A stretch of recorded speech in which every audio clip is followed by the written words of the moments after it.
Unrest, the issue here, and as Tom mentioned, it's not the B word, it's the P word, it's protests. And how bad were those protests around this story in the last couple of days? Well, China is not unusual to have sporadic protests in China from time to time, but at the same time, it's not exactly what the authorities want to see either. I mean, socialist stability goes to the core of what the Communist Party is all about in Beijing. So that's why we're getting this sense now of a degree of urgency, Jonathan, when you had this announcement this morning of the appointment of these new restructuring advisors, including Juan and Loki, which advised on the Lehman bankruptcy, for example. So there's a sense now that the authorities are moving on this, and it's moving in one particular direction. And of course, they're under pressure to act. They don't want to see scenes of protests in the street.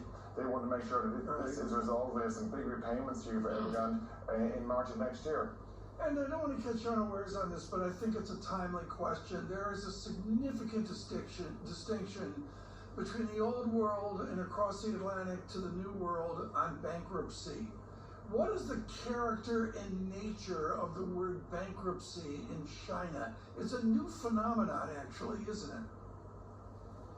Well, it's a different legal system, Tom, and it will be quite different. Don't forget, for example, onshore creditors will be treated very differently to offshore creditors.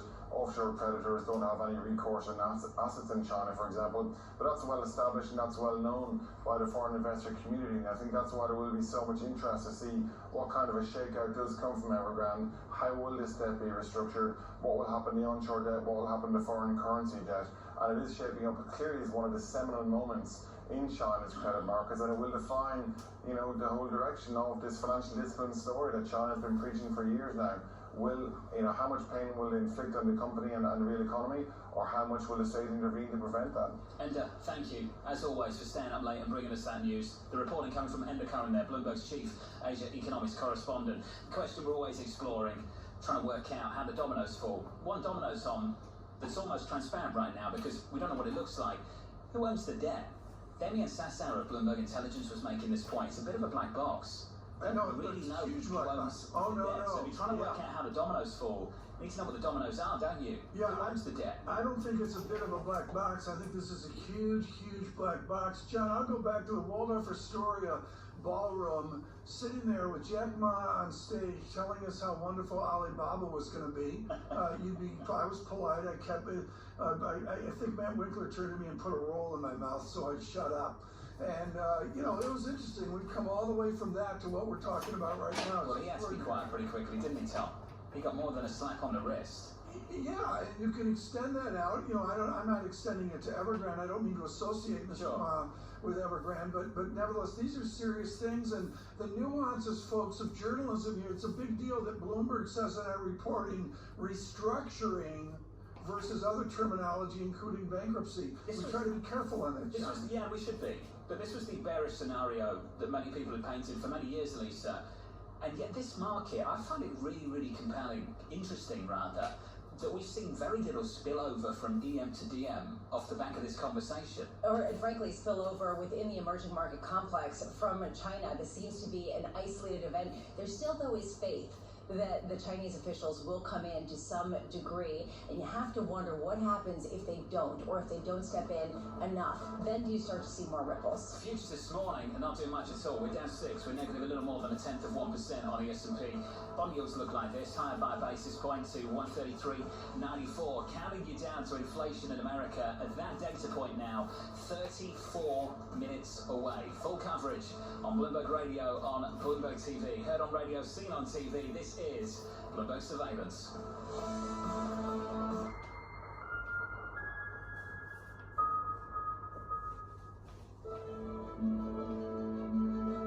you know who your best client is? Or how many best clients do you have? The very nice thing is that I get to meet a lot of people, and a lot of people are saying, I am your biggest client. And sometimes a person says, I have over 90 pairs of shoes of you. And then someone else is going to say, I have over 400 pairs of you.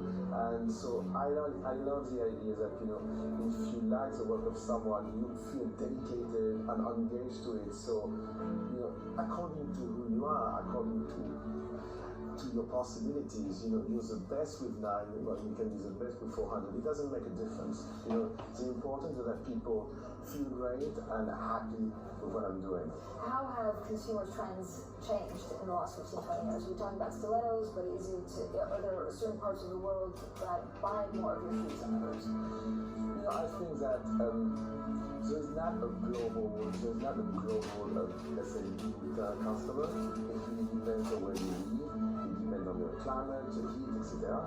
What I would say is that women are not so letting themselves be dictated by trends and things. What was imposed in a way by after magazines and things, etc. Now people have their most of the time have a point of view. So they say yes, it fits, and it doesn't fit for me.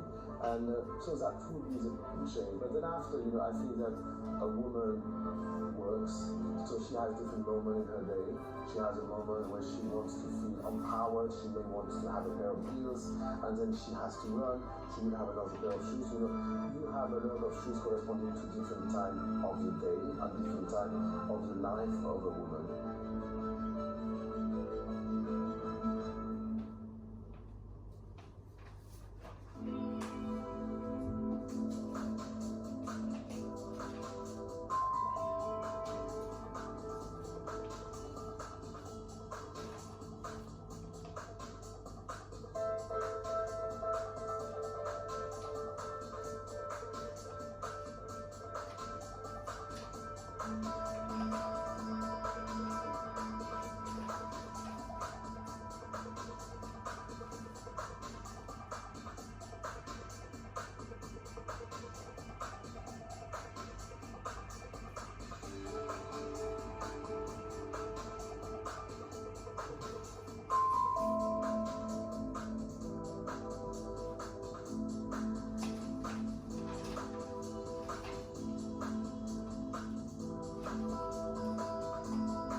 It's the end of the Merkel era in Germany. The election of new leadership is coming. Join Francine Lacroix as she speaks with some of Germany's most powerful voices before the votes are cast on Germany Decides CEO Briefing, a live special Wednesday on Bloomberg Television and Radio.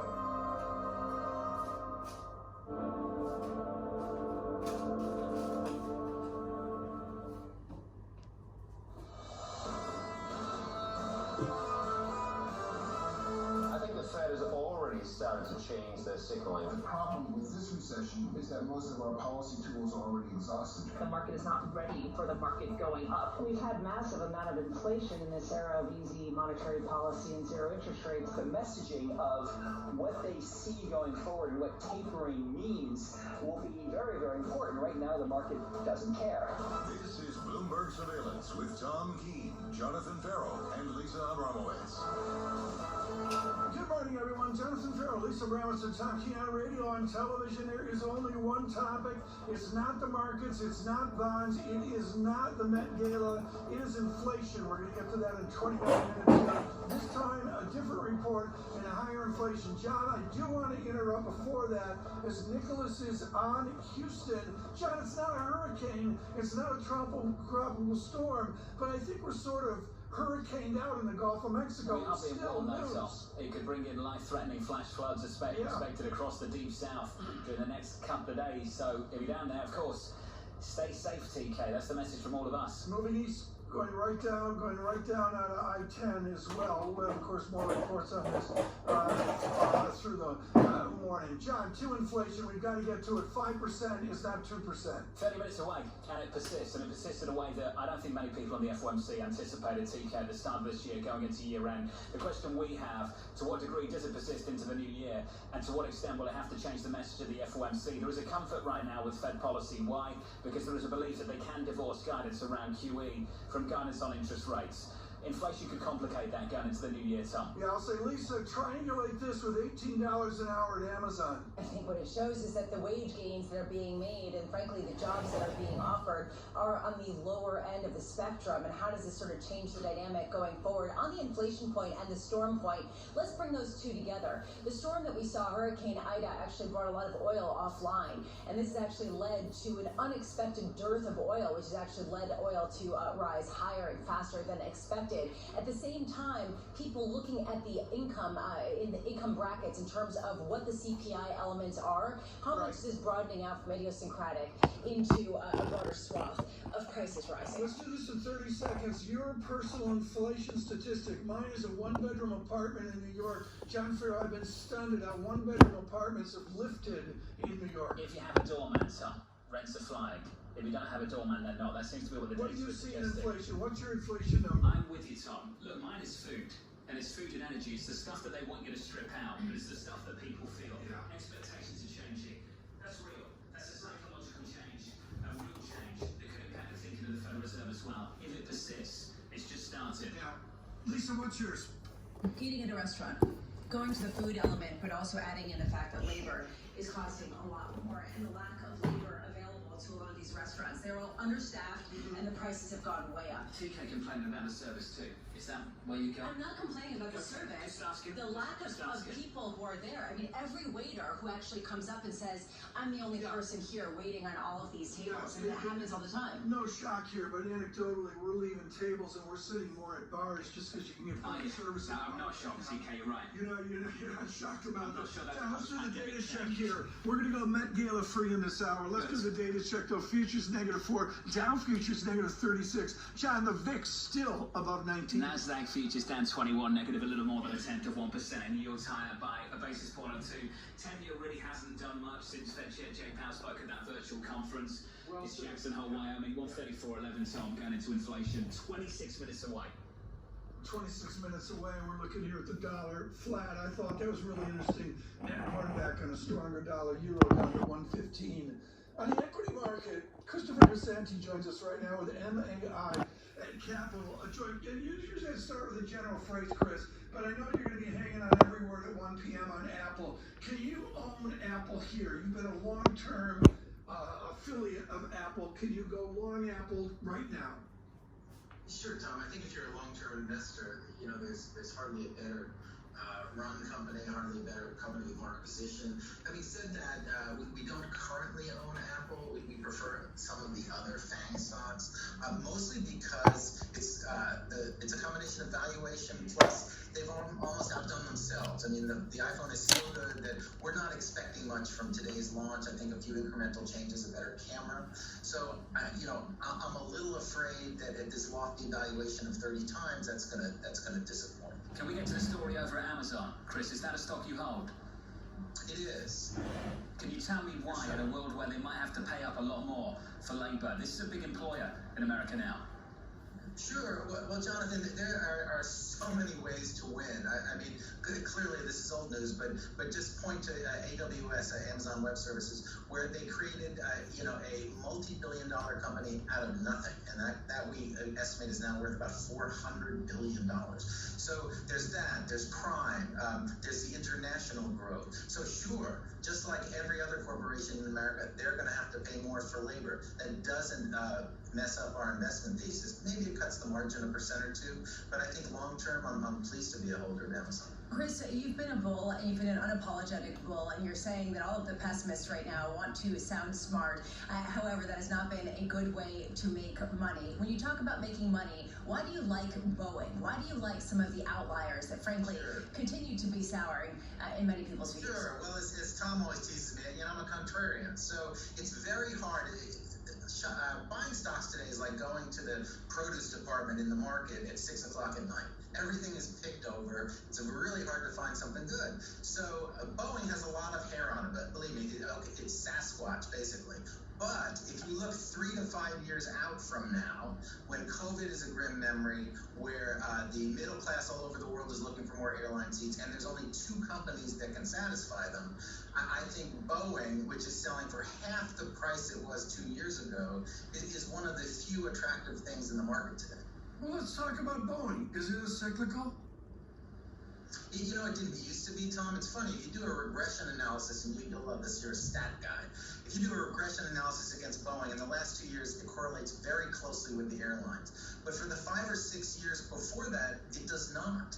And in other words, in good times, when we don't have a worldwide pandemic, Boeing's not a cyclical, it's a world-leading manufacturing company that has terrific margins and terrific returns on equity. So I think it's a chance to buy a great company that's being labeled today as a cyclical.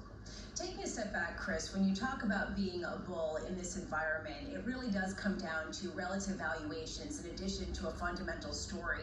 But how comparable is the relative value story at a time when people think that bond yields are going to go up, at a time when, frankly, there is so much economic uncertainty and such varying views on the path of inflation going forward?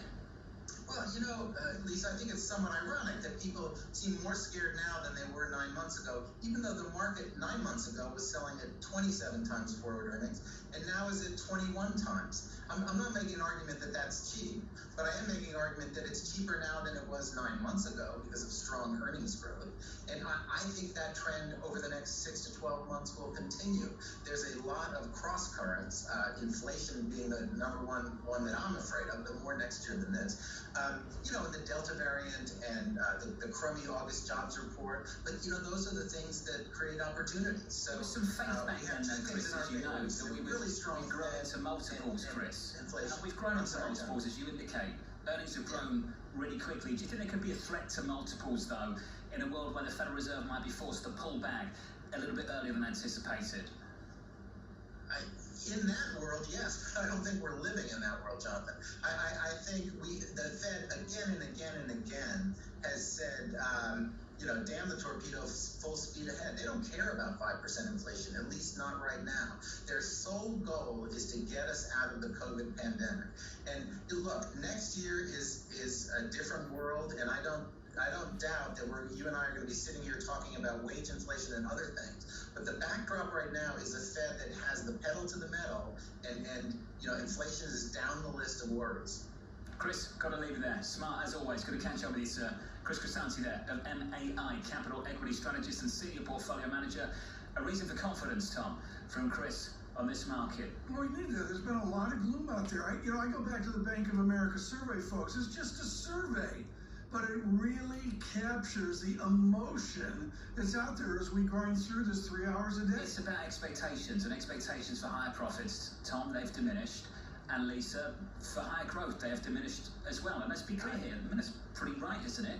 I mean, we expected a deceleration. It's fairly in line with the consensus. You sound like 90 days ago, John. Well, look, people have been expecting a slowdown. However, the slowdown has been faster than people expected. And frankly, it doesn't seem to be compensated for in fourth quarter data. That is a big shift. However, if you talk to every fund manager, their big fear is inflation. So if they've got lower inflation expectations going forward, that ends up being a positive for markets. It's sort of either way you play it right now can be skewed as a positive story. I'll catch up with David Jones of Bank of America on that survey at about 9:40 Eastern Time on Bloomberg TV. Looking forward to doing that to get the view from David. They don't always follow the fund manager survey, of course. They come up with their own trades off the back of all of that, so looking forward to getting their views. In the equity market, futures down 5. We're negative a little more than 1/10% as we wait for that inflation report. Yeah. That comes in 19 minutes and 23 seconds. In the bond market, Tom, going into that, yields are higher, 133.94 on a 10-year in America. Yeah, I'm looking at the Cleveland adjusted here. You got the Dallas trim as well. I mean, how are all of these going to sift out, John? To me, that's a real important. Can we keep doing that exercise, Tom? I think some people are frustrated with that. That's not the world that. Well, Cleveland inflation is 2.28%. Nobody listening or watching believes that number. Exactly. Can you keep cutting out the stuff that you don't like to see? No. That's not what people experience. That's where we are. We're going to be there in what, 17 minutes? It's going to be interesting, Jack. And that headline number starting to shape expectations a little bit more. That's something to keep an eye on. Such a polarizing debate, so divided in the world of economics over this at the moment. From New York City this morning. Kim Kardashian's dress. Good morning. Balenciaga. I know you're a big Balenciaga guy. I am. I love it. Yeah, I think somewhere at the head office of Balenciaga, they're just sitting there laughing all the time. What are they charging for those shoes, TJ? I don't know. Brian Boyd told me it's a lot of money. From New York, this is Bloomberg. With the first web news, I'm risking up to Tropical Storm Nicholas came ashore in Texas early today, and now it's slowly moving towards the Houston metropolitan area, and it's bringing torrential rainfall that is also threatening to flood parts of Louisiana, still recovering from Hurricane Ida 2 weeks ago. Those floods are described as potentially life-threatening, and they're expected across the deep south the next few days. Wall Street executives and top Chinese regulators will hold a virtual meeting on Thursday. On the agenda, Beijing's crackdown on the private sector that has roiled the markets. They will also discuss US-China relations. Blackstone Chairman Stephen Schwarzman was invited, along with Goldman Sachs President John Waldron. In the UK, a panel has recommended giving coronavirus booster shots to people 50 and over, along with other vulnerable groups, and it urges the shots begin this month. The British government is trying to increase the immunity of its population and prevent a potential surge in cases this winter. Amazon is going on a hiring spree. It will hire 125,000 workers for transportation and warehouse jobs in the US. Amazon will offer an average starting pay of more than $18 an hour. The company also will offer sign-on bonuses of up to $40,000 in some locations. Boeing expects global jetliner sales to bounce back from the pandemic late this decade. That would contribute to a potential $9 trillion market for aerospace and defense products and services, and that's 5.9% larger than what Boeing forecast last year. Still, the company warns that the recovery could come in fits and starts. Global news 24 hours a day on air and on Bloomberg Quick Take, powered by more than 2,700 journalists and analysts in more than 120 countries. I'm Rishi Gupta, this is Bloomberg.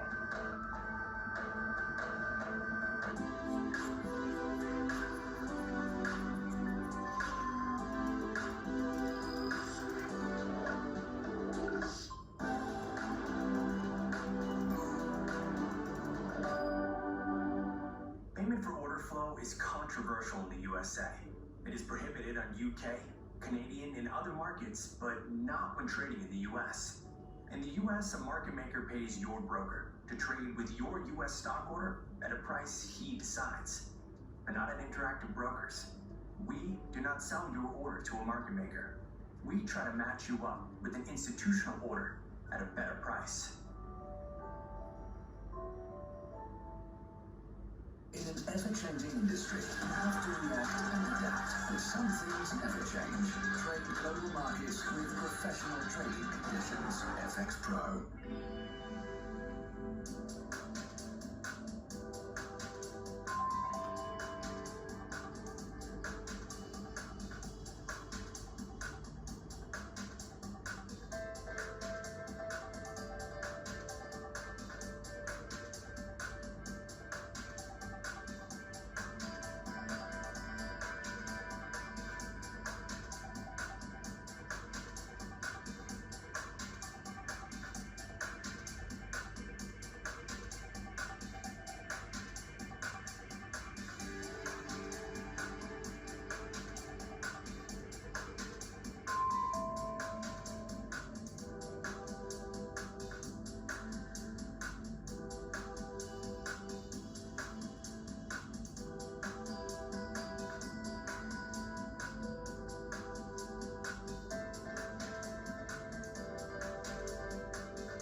demand right now for products, whether those be items for our home office or for backyard entertainment. This has been a consistent issue for the past year or so throughout various lockdowns. The global supply chain is made up of ships and trains and trucks, and it's designed for predictable patterns of demand, which is the exact opposite of what we have right now. A lot of uncertainty about whether certain economies are going to be open or closed based on the outbreaks that they're having. So we're just seeing a lot of confusion, a lot of chaos, and a lot of uncertainty disrupt the whole system. The auto industry is very reliant on semiconductors, these memory chips that are in basically everything we buy that has sort of an electronic component to it. And they come from certain economies in Asia, like Taiwan, where they're having trouble meeting the demand. The supply chain issues are going to be around as long as you think the virus is going to be around. First or second quarter of 2022 is when a lot of people see the normalizing of all the shipping and transportation disruptions that we're seeing. But if they don't, we might be dealing with this for another year or two or three.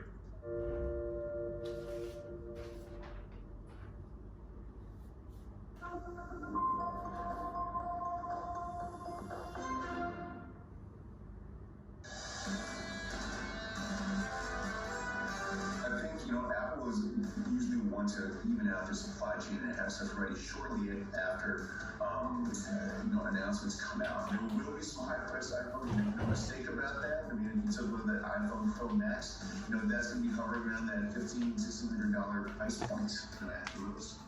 The big reveal today, that was Ramon Lamas there, the IDC research director from New York City.